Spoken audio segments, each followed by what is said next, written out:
everybody. I'm here at the ACHE conference. Here, oh, I got to be louder than that, don't I? Yeah. That's not going to be good enough.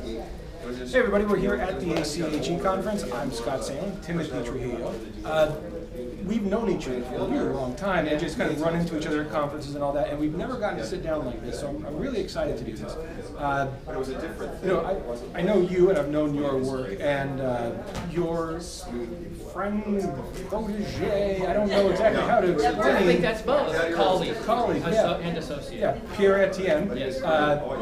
Is, I've known him for more intimately over the last couple of years, working closer with him. And he and I recently got to sit down and do an interview like this.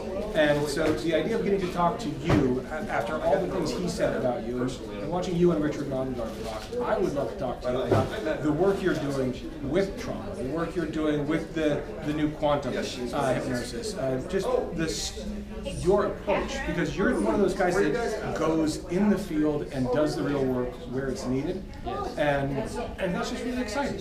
So, but before we get into that, you're going to be teaching this at HypnoThoughts Live.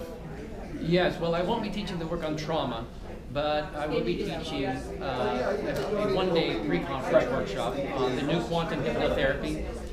It is the most, as I said, the most expansive, the most exciting teaching that I've done in 20 years, and I teach on immune disorders, trauma recovery, emergency hypnosis.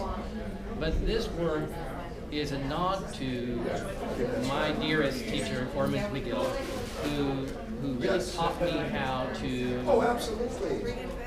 take the leap and do what seemed right at the time. I trained with Gil Boyne.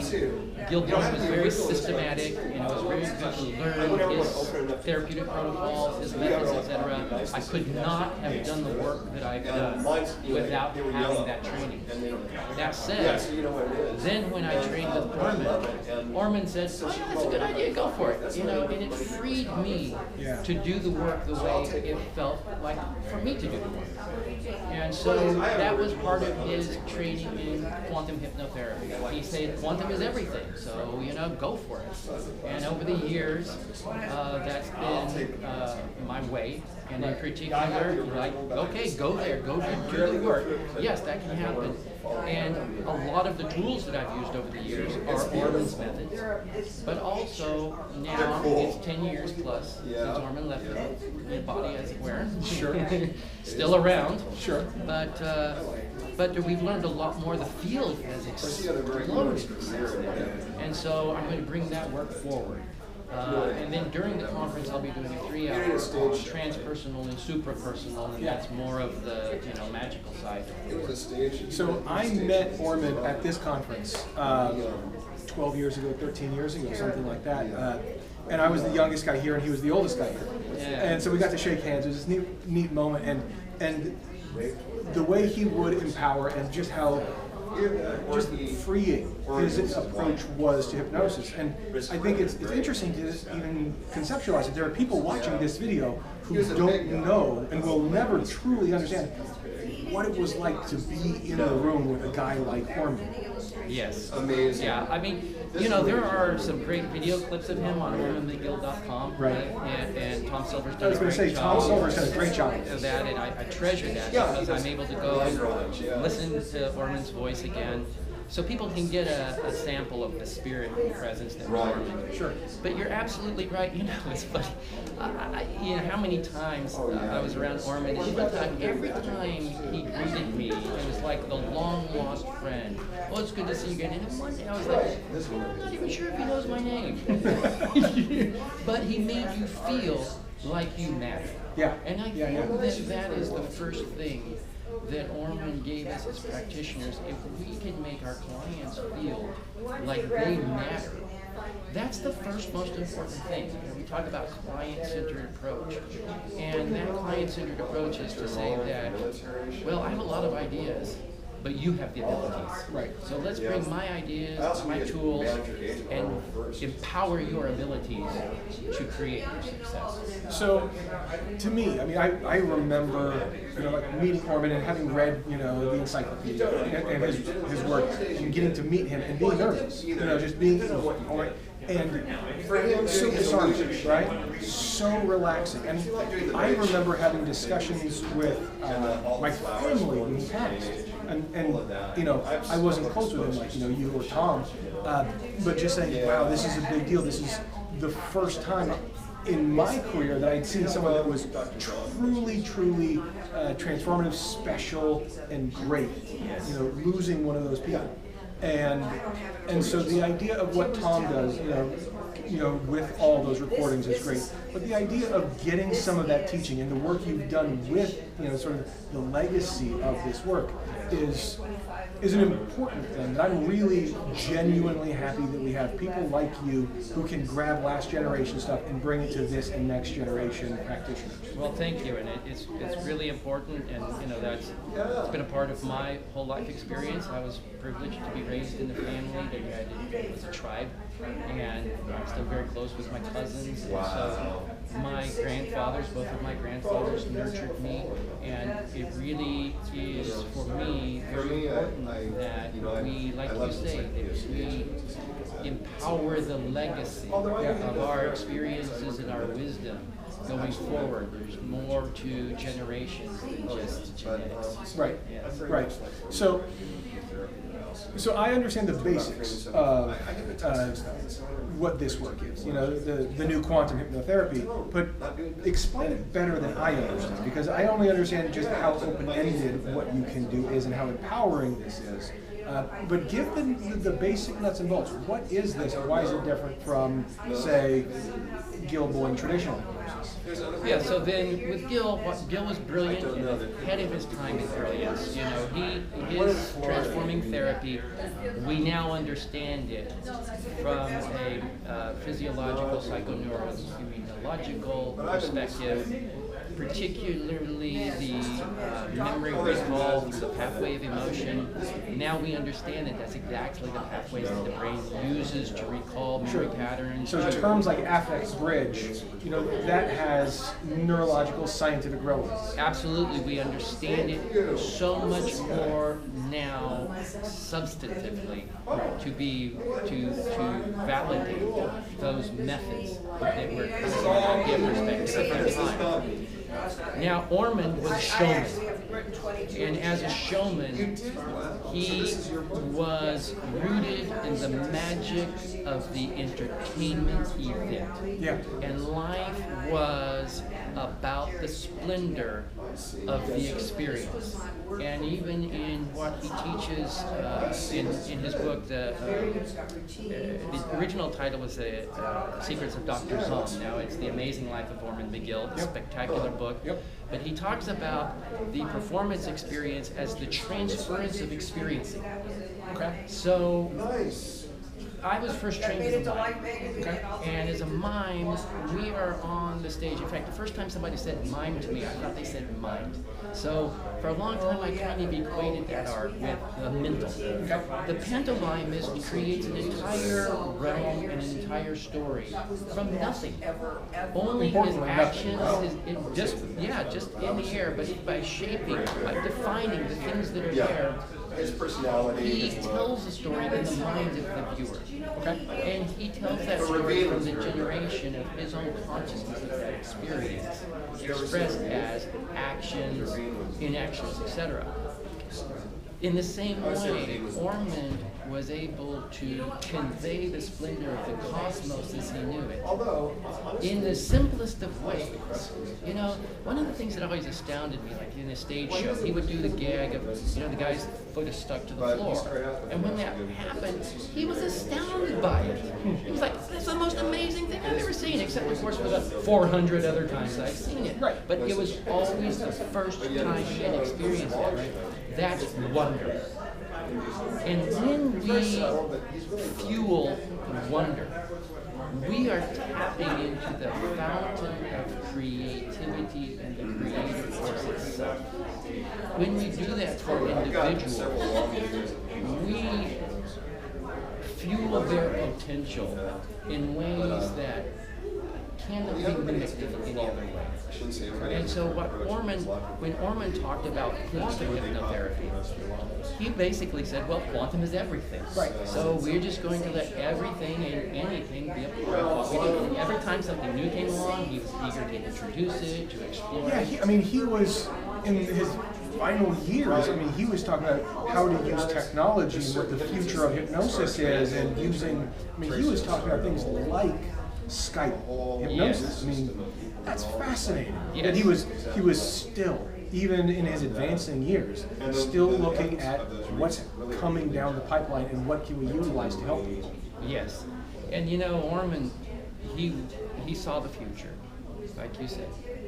And because he saw the future, he understood the present in a much better way. In a way, that's very much of a hypnotic model that as we allow our clients to see, experience, know the future as it may be, we already are crafting from the present toward the realization of that. And in the quantum perspective, then, we know that their achievement is going to happen at a time point in the future, time and space in the future. Right.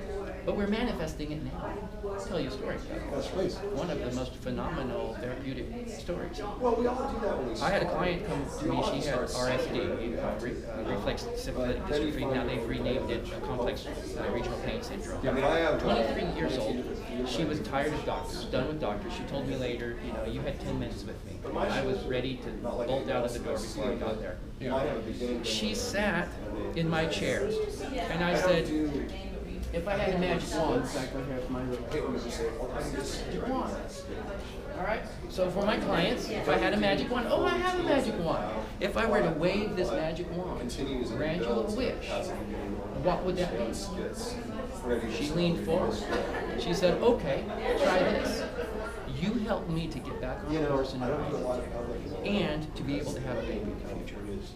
Well, when she said to me, "Get on a horse and ride," I'm in. Sure, we're going to do that now. Right. Okay? Right. So I used hypnosis. She was a rich responder. I put her on the horse. She's riding. But as she's doing it, she's saying, "No, I can feel it. I can feel the horse breathing beneath me. I can feel the weight of the turn. It's real for me." And she came out of that experience so elated. She went to tell her mother immediately, "I had this amazing experience. I was on a horse. I was riding it. I could feel the horse." She comes back to see me a week later. She says, "Let me tell you what happened. That experience of being on the horse was so powerful for me that I decided I needed to go to my grandparents' house where they have a horse barn. And I went out to visit with the groom. And as I'm out talking to the groom, I said, "Well, this is a nice horse. This is a gentle horse. You could probably ride this horse." Before the sun set that day, she rode the horse. And that is what I mean that we are creating in the web of time-space. Right. The Mayans call it the Nak. This is where we live, this web of time-space. And in that web of time-space, everything is connected. This web is directly connected to the moment that I will be standing teaching this. So this is, in Hinduism, this is asat and sat. This is a similar philosophy. That presence and the connection. The connection. Yes. And so in a way, as practitioners, as we can understand that, I think it liberates us to use the magic. So this is something that this really gets to actually a real core thing for me with HypnoThoughts Live. And people say, well, is this a therapy conference or is this a stage conference? You've got entertainers. I thought we were supposed to do. This is why there's so much value for a person who has no interest in ever doing it. Yeah, of course. I'm so sorry. We're taping a little thing here. It's perfect. I would love to help you. I'll be tomorrow if you come. Okay, thank you very much. That's perfect. It's very small. The idea of stage hypnosis for the non-stage hypnotist, Yes. right? So for a person who has no interest in ever doing a show, they just want to help people stop smoking, lose weight, and all those things. the idea of having confidence in their ability to manifest hypnotic phenomena directly impacts their client outcomes. Absolutely. And someone once said to me that Orman McGill was the Houdini of stage hypnosis. And I think no. I think Orman McGill was the Henry Houdini of all of hypnosis. He was transformative for the entire profession, not just the people on stage. Absolutely. Because once again, you say, well, what craft do we use or do that requires mind? Okay. Well, what doesn't? Right. So in the same way, each one of these, everything, whether it's smoking cessation, weight loss, athletic performance, healing, stage performance, it's all about achievement.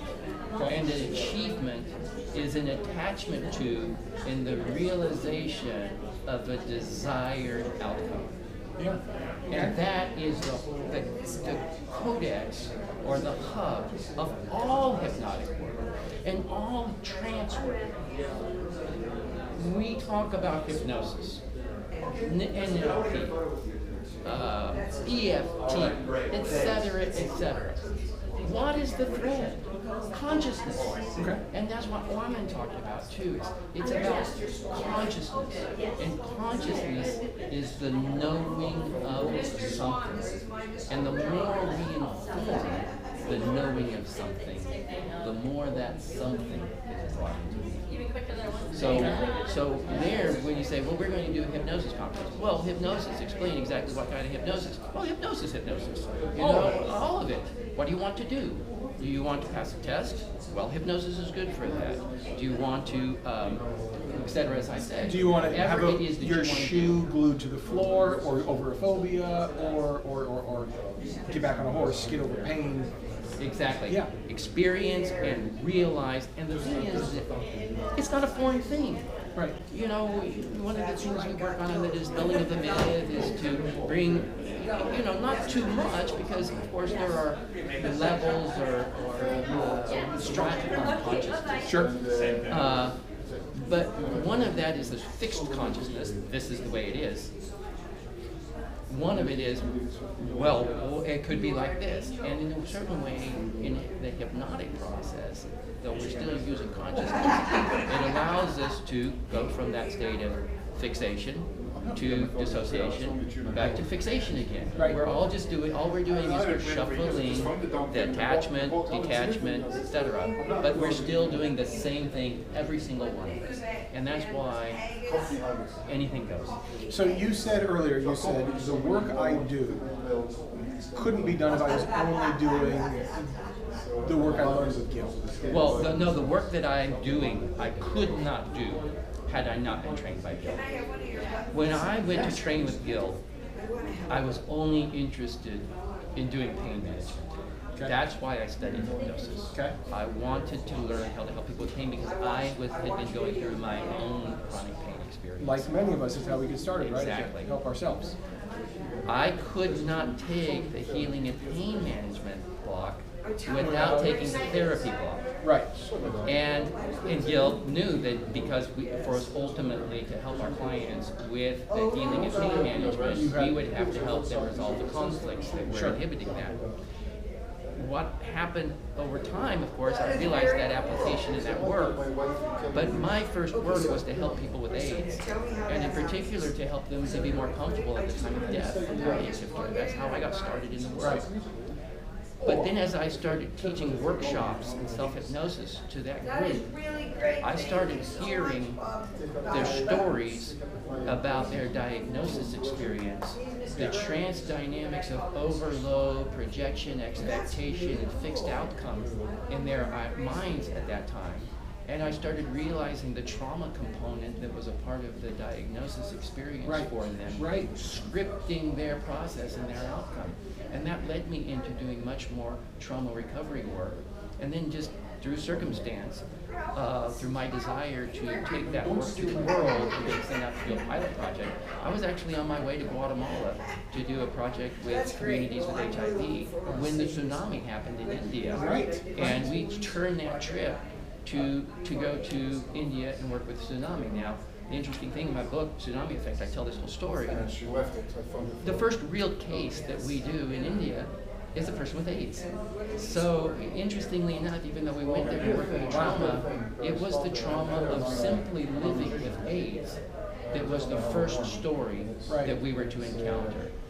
Had Gil not taught me how to help resolve those conflicts through the tools of regression and dialogue, I would have been, suggesting this. Ultimately, I probably would have found something. But what a gift. The efficiency. Yes. Yeah.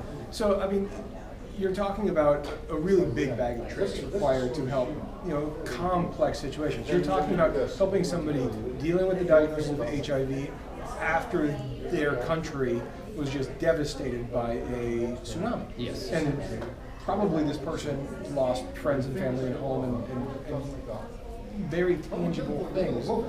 And I think of what a hard client in my office is. In a controlled environment, I've got clients who come in with tough days, right?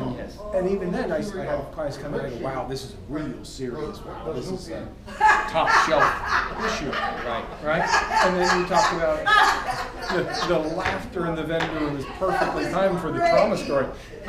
You talk about just the constellation of issues that you're managing in that moment, and the resources you're having to find, and the work you're having to do in that moment, that requires a lot of thinking on your feet. Yeah. So a lot of the new quantum hypnotherapy is about utilization and being open, right? Yes. So my question is, if someone's thinking about coming to your class, right? They're coming to HypnoThoughts Live, they're interested. Is your class designed for people who are brand new? Yes. So they're okay? Yes. This isn't the kind of thing where someone needs to really have some skills before they walk in the door. I think it's a wonderful and splendid thing for a person who's just studied. In fact, I wonder if the person who is a novice to hypnosis would benefit that much. But a new student, someone who's trained and understands the language and so forth, it's the best thing for them, right? Because it's the best start for them to know that there are no limits. The only limitations are the limitations we place on ourselves. Right. I tell my students, I have a workman show up at my house. He walks in the door, he's got a tool belt. He doesn't just have a screwdriver in that tool belt. He's got a screwdriver, a wrench, a hammer, etc. He's got a whole van loaded with every other kind of tool. He's got a radio, he can call the other things he can do. We need to be that way as practitioners. We need to put as many tools in our toolbox. And then the other thing that we need, and I hope that beyond any method, the thing that I can teach most, and if people who have attended any other trainings that I've taught, I always close my programs by saying, look, however good I am in my work, I will never be as good as you are in your work. Because it's you, and what you bring to the work is the most important single ingredient. Your presence, your sense of caring, your affirmation of that person, that they matter, as I said earlier, then be ready. And you do, as you progress in time, and then that's where the maturity of practice comes over time, where we have to encounter those experiences. Right. We have to get in over our head. Right. We have to say, what am I going to do now? How did I get myself in this situation? And I've gotten into that many, many times. I've gotten into it staying in Southern California. You've been all over the world doing this kind of stuff. I can only imagine. Yeah, over and over and over again. And do you know what I do when that happens? I just do what I need to do at the time. I deal with what emerges. I think, what does this person need? How are we going to get them from this point to that point? What do I see in their environment? What do I see as I assess this person that is going to be their manner, that's going to evoke that strength from them? How do I help them have that experience right now, at this time, and imprint it in time for them so that it is an established pathway to the full realization in quantum life. So you just said so many things I want to talk about. I mean, the first one is so simple, and I'm in this kick for about the last year where I'm really paying attention to, when I look at the great hypnotists, you know, I put you on that list, when I look at the people who are really, they've got the goods, I like looking at their fundamentals. And, you know, a simple example is when I watch Shawn Michael Andrews do a rapid induction, I watch his footwork. Mm-hmm. You know, and people have no idea what I'm talking about unless you look, unless you watch. You know, and so good call. So I mean, when you watch these fundamentals of people, because you just said so many things that had so many beautiful fundamental nuggets. The first thing to me that I just watched was a surprise. You were using a lot of very visual language for how you get yourself out of trouble, right? Mm-hmm. When you find yourself, you know, with a tough client and, you know, just a crazy in over your head situation, you just used so much visual language of looking at the person and mapping things out. And I think of you as a musical auditory person. And so it's just fascinating to me to watch you solve problems visually.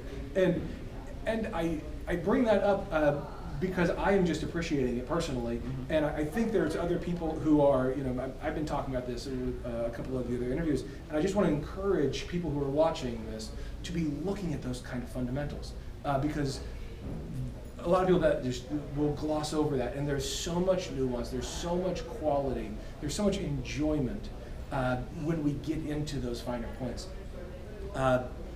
Oh, and there was another thing that I want to say, and it'll come back to me. But just that. Well, the interesting thing, okay, I began my performance career when I was 16 years old as a puppeteer in a children's church program. Okay. And then as a clown. Okay. And then as a mime. And for years I was a performing and traveling mime. And that was all very physical. Yeah, visual kinesthetic, right? Yes, and it's really a storytelling through the body, being, as I explained earlier. Now, in pantomime, we create our own work generally. There's a repertoire of pieces, but generally we craft our own stories. And my work then was not, I did not build my stories standing there working. I lay on the floor, I close my eyes, I have a stage in my head sure. that I perform on, and I'm there on the stage performing. So I am actually a very visual person. That's so interesting. Very dream-oriented. I'm a vision person. Okay. Okay. So the vision is constantly seeing now, but I am physical. So I experience it in the body, and so that's naturally. And then you say, well, I'm a music guy and a tonal guy, and that really is bringing harmony. It's not, you know, we talk about the preponderance of one manner over another, but every one of those that we can bring up, that is bringing up the peak and fulfilling what we're talking about, the quantum effect. Okay. I mean, that really is, in essence, what we're talking, because suddenly like, wait a minute, you just blew my mind. You're the auditory guy talking about the visual stuff. Sure. We open portals now. Now we have a new dimension, a new idea, and your mind is already like, so, yes. Yeah, so you know, it's been said by a lot of people that limiting beliefs are contagious, right? Yes. So be aware of who you're initially training with, because their beliefs about hypnosis and their framework about hypnosis can be passed on. Yes. Right? Imprinted. Yeah, and we see a lot of people who, you know, using overly simplistic examples. If somebody was only a regression to cause person, they believe that's only the right thing. Or somebody who's only NLP for the first 3 years, they believe NLP is the best, or whatever. And what you're talking about is breaking that as fast as possible. I think, well, and it's exposing good. I mean, you know, to, if you're going to do EFT and you're going to do that for every client and you're going to do that for 3 years, you're going to be excellent at a certain manner. Right. Then when it's time for you to add another manner, you will bring that practice of excellence to that. So I don't... You're not vilifying somebody who goes there. Absolutely not, because we are all on our own path. I was very, very fortunate. I was fortunate. It was just a fluke that I trained with Gil. I had no idea who he was when I went to train with him. It just was the Hypnotism Training Institute. Now I did, you know, do a little investigation being in Los Angeles. Back then there were 3 good choices, and I chose Gil's school, then found out, you know, what I had gotten myself into. Yeah, you lucked out. And I, you know, and then I got to spend 3 years with Gil, so it just was invaluable. coming to conference and listening to new speakers, hearing new ideas, experiencing them. Right. It's the most important thing that we bring. Right. Can we close it? Or Locking okay. up, Do we need to go out, or can we close it when we go? Give us, we just finishing the sentences. All right, because I don't know if you can get out once we lock. Okay, we'll be fast. Okay. Yeah, that door just pushes. Does it lock and you can leave until it locks? Yeah. You're not locking us in, right? We'll be able to exit? You can exit, yes. Perfect. All right. See you down there. Yeah, that's perfect to understand. The door is locked, but it still opens. Yes. And that's exactly all you have to find is the way. See, we can do this. Yes. This is what you're talking about, is utilization. It is Uber utilization, to borrow the old term, So- old use of the term. But you also just said the idea of going to conferences and experiencing, right? Yep, it's really very, very important to get out, even now for myself. Now, of course, I have my exhibit table here, and I'll get the door. Hi, just want to give him this Sure. real quick. and so I spend a lot of time in the exhibitor room, and even still though, I long for going, and I have my own experience here. We have a lot of conversations in this Right, room. and This is where a there's lot of exchange a lot of happens. education happens. But I still want to go in and sit in the seat. Right. I still want to listen to the speaker. I still want to get their information. I still want to see them move and speak and learn new things and have new experiences with them. And that's what I think the importance of going to a conference is, to inject new material. So I was fortunate today. A guy who was here, he's not speaking here. He's the author of one of my top 5 hypnosis books. It's David Cowell. And he wrote, among other things, he wrote The Couple Who Became Each Other, which I think is just a wonderful, wonderful book on hypnosis. And I just got to meet him, right? And that was, I had no idea he was going to be here, but Michael Watson said, you've got to get over here, sit down. And I just got to, I've read that book, I don't know, 4 times, and just to sit with a guy who, I've read this guy's book, I've read case studies, and I've read how he works with people, and then to talk with him. Yes. I mean, that you-ness, right? Yes. That subjective quality, getting to add another layer of dimension to the book I have already read multiple times. Exactly. It empowers those words in you. It really does. I mean, Yes. it's just such a tangible thing. Just Yes. go and to discuss his work with him. That's such a special thing. And the fact that in our industry, right, in the world of hypnosis, we have people who are so passionate about helping each other and helping others, that we have people who want to sit down and talk about their work, that want to share their insights from their career. Is just such a special thing that we get to have at these conferences. It is, and again, it's the discussions, it's the every single event, and then there's the other thing that was my experience when I first attended this ACHE conference in '95. I was in my internship. I was auditing the workshops. I saw the presenters. I wanted to be those people. Right. I was, modeling and Yeah. borrowing and saying, if I could only be a speaker like that. Oh, if I could, wow, if one day I'm going to be up there in the front. And so that compels us toward our own excellence. Yeah. And hopefully I've been many of those people Right. over time as I've been becoming myself. Right. I borrowed from all of that. So yes, the conference experience is, like I said, it is so reviving, it's so energizing, it's bringing new ideas. My wife is an artist. I make some art, but I've spent 5 years as an art handler in this town. I've moved about $500 million worth Sure, of art. sure. That's how I injured my back. Yep. That's how I got into this work. There you go. I love to look at art. I have found that I even like to look at bad art, because I found that sometimes the only thing a half-baked idea needs is a little more time in the oven. I like that. So It's a good turn of phrase. I it's like that. Exactly that, and it's true. Sure. So when I'm inspired by even something, I had a mentee who was talking about coming to this conference. She said, I don't feel like I'm learning things now. And I said, that's because you're not in the right seat. you're sitting in the crowd now. It's time for you to be standing up there. I want you to come to this conference and study the presenters, because it's time for you to become a presenter, and so you need to study their craft in order to enhance your craft. And that's what you're talking about earlier, about the generational flow of the work. There are people coming into this work now that need to hear from us, that need to borrow from our models, that need to seek to supersede what we have achieved. And it's exciting to see people come in who are eager and they're making it happen. Yes. And they're curious, they've got energy, they're good at one thing or maybe two things right now, and they're looking to expand that, the bag of tools, right? Exactly that. I mean, and that's why I just say, look, get as much as you can, use it in whatever way you can, and then be creative. Because you're sitting in session with a client, you think, okay, what am I going to do? How am I going to help this client? Oh, I know. Well, where did that idea come from? You might have come right out of the mind of that client. Right. So you have to be open and listening. Now I've used the auditory. See? Listening deeply, observing closely. When I, in college, studied performance, right? And I took a class, voice and articulation. The first day, the teacher said, many of you think that you're here to learn how to use your voice.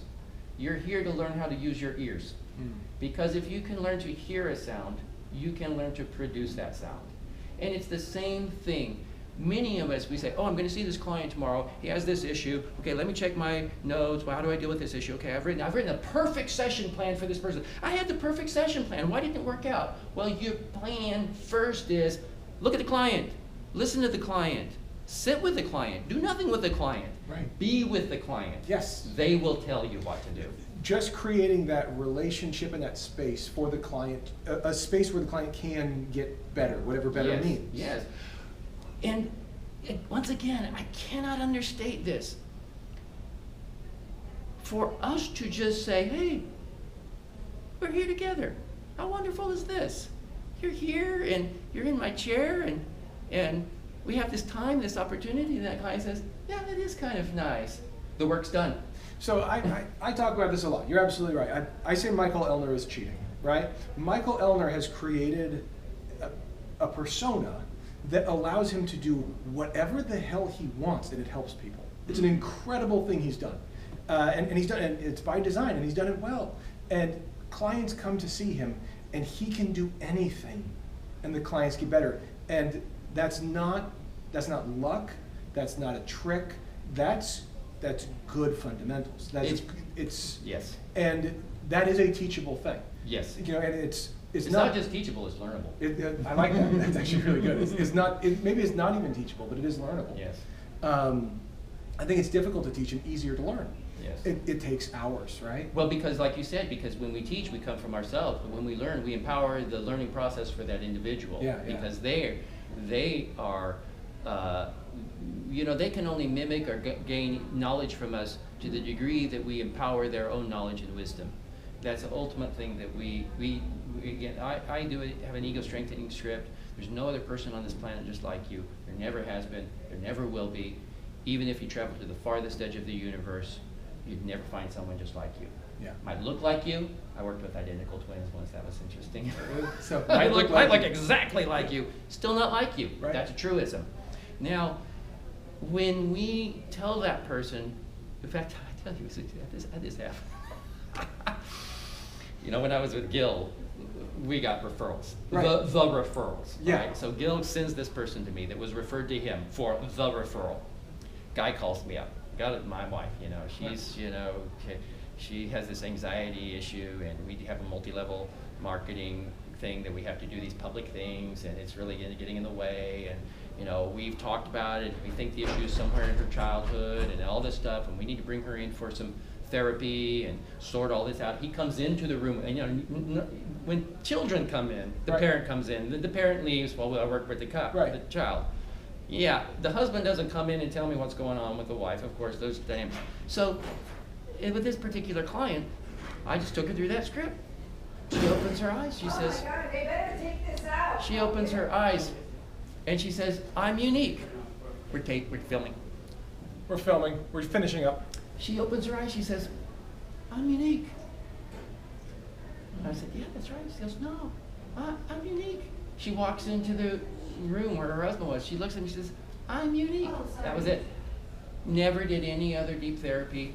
He called me 6 months later. Now, sometimes I find we release a little something, we let a person flow. Sometimes the anger can come up, you know, a few days later, like, I had an explosion. Okay, now we're ready to really address the underlying issue. Right.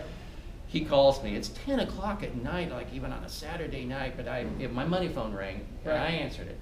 He says, Timothy, what did you do to my wife? Oh, I've had that question asked of me. I said, well, tell me exactly what happened. He said, we're at an event. I look beside me at the table, she's not there. I'm looking around, I can't see her anywhere. I look up, she's at the buffet line, filling her own plate. Timothy, she's never done that before. How did you do that? I only informed her of the truth that she already knew, that she was unique and special in her own regard. Right. She accepted that as her truth. So, you know, you come to a conference and you talk to other professionals and you hear stories of, you know, successful case histories. Yes. And some of them you hear and you go, oh, I could do that. And some of them you hear and you go, how does that work, right? And then you get to ask questions like, well, and there's somebody watching this right now that goes, well, how does just telling someone they're unique matter? And it does. And it can. It can. It can. And there might be the next client you see telling them you are unique means nothing to them. That's right. And so how much of new quantum hypnotherapy is about helping hypnotherapists understand the subjective nature of the client experience and help the hypnotherapist to open up to these possibilities? That's exactly the point. It is really about breaking boundaries, moving beyond, and I can't even say breaking boundaries. It's about being free of even the notion of a boundary. It really is that more than anything else, and Orman, one thing I tell people a lot, the first time I met him, I saw his showmanship. I even went up on stage for a magic demonstration. I would never do something like that. But I wanted to be on stage with Ormond. Yeah. And then the next day I asked him, as he was signing a book for me, I said, if there's one thing that you could tell me to help me as a performer, what would it be? He thought for a minute, he said, have a good time. And I thought, you know, that's the truest, and that's what I tell my clients, have a good time. And it's the same thing for hypnotherapists in their work, to have a good time, and even when they're challenged, to see that as an opportunity. They are not going to get better in the work. They're not going to know really how incredibly amazing the work can be until they get to a place where they say, oh no, what am I going to do now? Right. I mean, seriously, where my real trauma work started, I was teaching Gil's class for the first time. And these students, this one student had an inhibition on response, going into deeper trance, and so I was working with him, and as I'm guiding him to relaxation, his eyebrows did this weird thing. They kind of twisted like this, and I said, go into that space between your eyebrows. And he shot back about 10 feet in that chair, rolled backwards, started rolling around on the floor, screaming, went into a deep reaction. Now, as I'm telling the students, move the tables and clear everything out of the way, I'm thinking to myself, call 911. Yeah. You know, and epilepsy. I'm like, this guy is having a break, and you need to get the paramedics here. And I'm like, what are they going to do? They're going to give him a shot. They're going to tell him there's going to. And I say, Timothy, you know what to do. I stepped in. I put my hand on his forehead, and I said, let your mind grow calm. I'm here with you. Boom. It ended just like that. Baptism by fire, right? Sure. But what happened in my mind? Timothy, you're here now. Do something.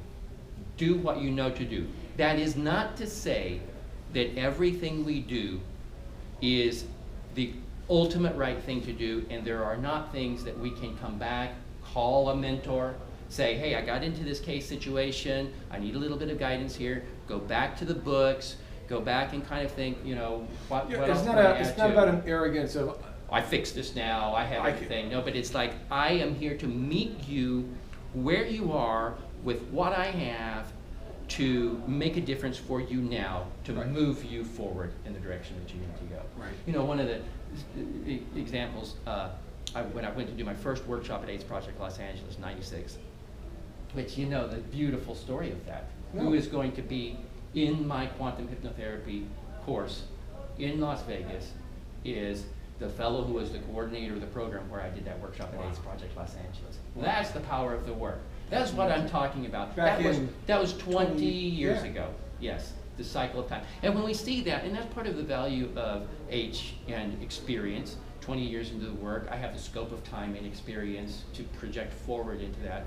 But I remember in that workshop, in that meeting, it was not even a workshop yet, I said, oh, how can I help you with this? How can I help you with this? And one fellow says, well, will this help me with my peripheral neuropathy? I said, if you spell it, I'll tell you next week. And of course, what happened over time was that was the most demonstrable medical benefit that we could provide to that population that the medical community loved me for.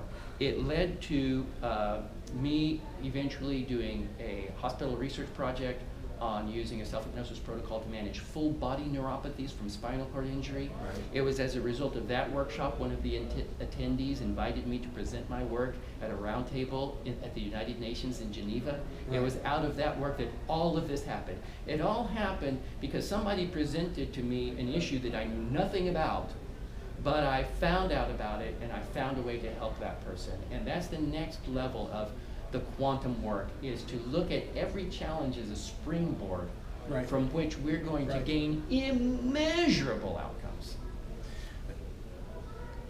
I could sit here and talk to you for the next 3 hours. And I think you and I are going to go We're out gonna there go, and keep yes. talking.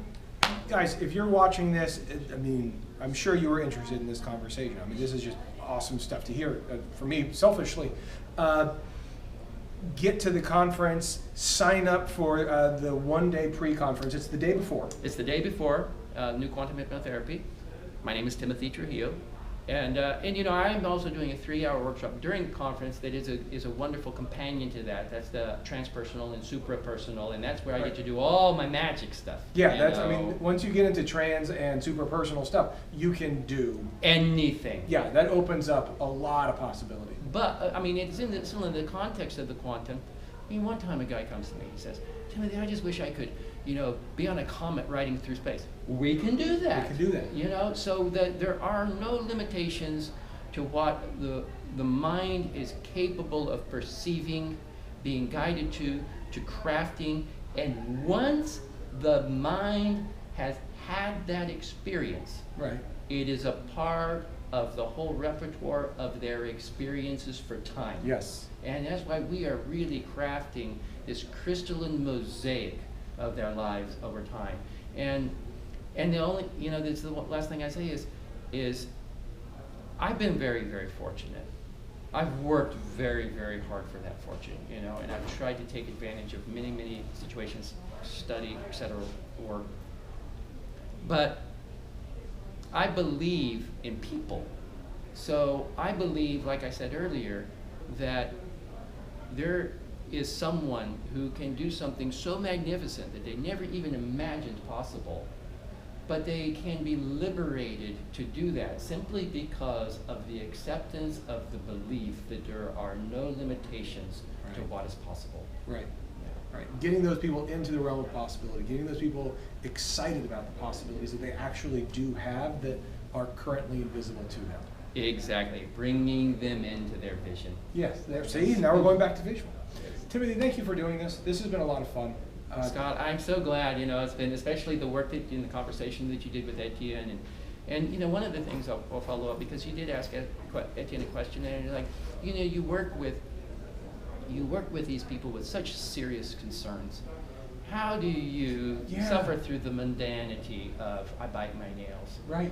You know, there are two prime sayings. One is Carl Jung said, no one can know the end of a man. And so I approach every individual as an infinite potential of the life experience that especially if you read my book, Tsunami Effect, there are discussions in there about how it is that I ended up in India on the rubble of homes, helping people in that way. It was because somebody taught me to see others as a manifestation of the great wonder of all that I sought to experience. Okay. And so In there I have the saying, I may never see the face of God, so I seek God in every face.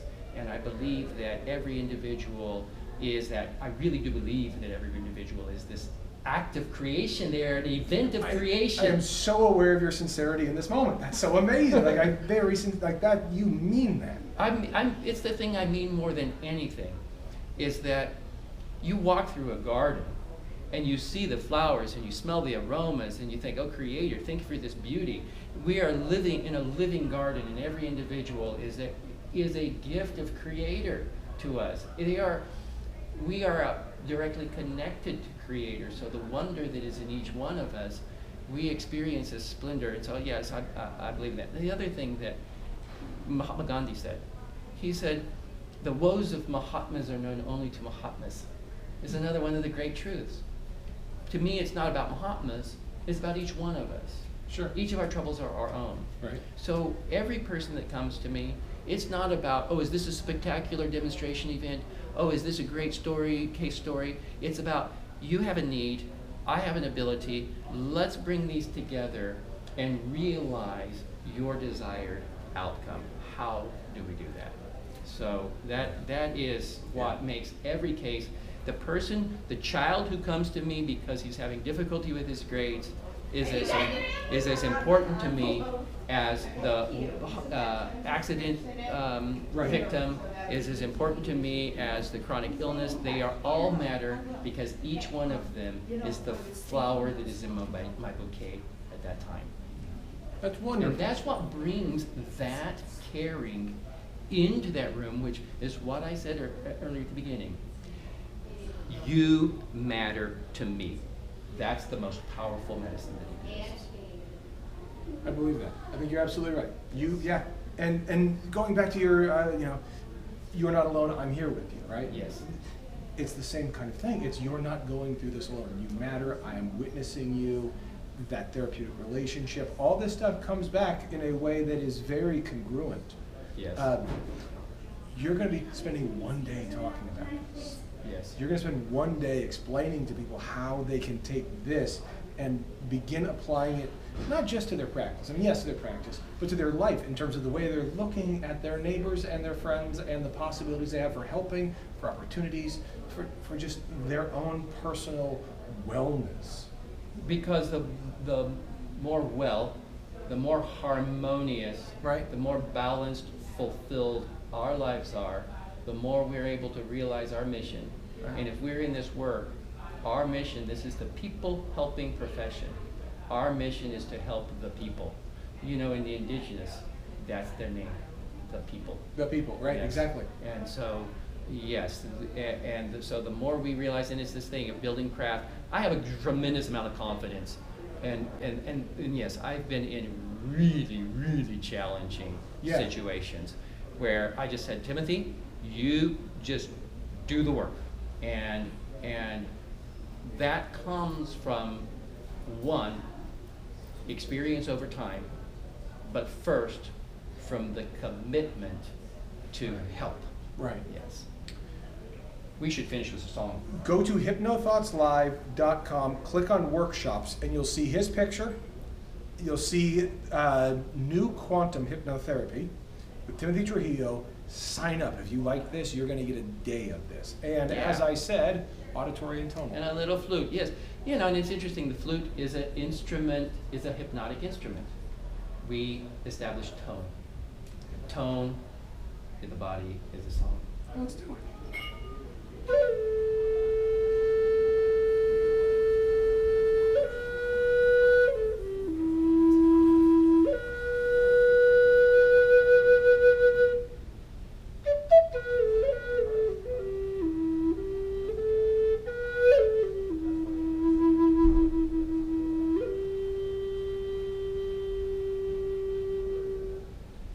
How do you feel?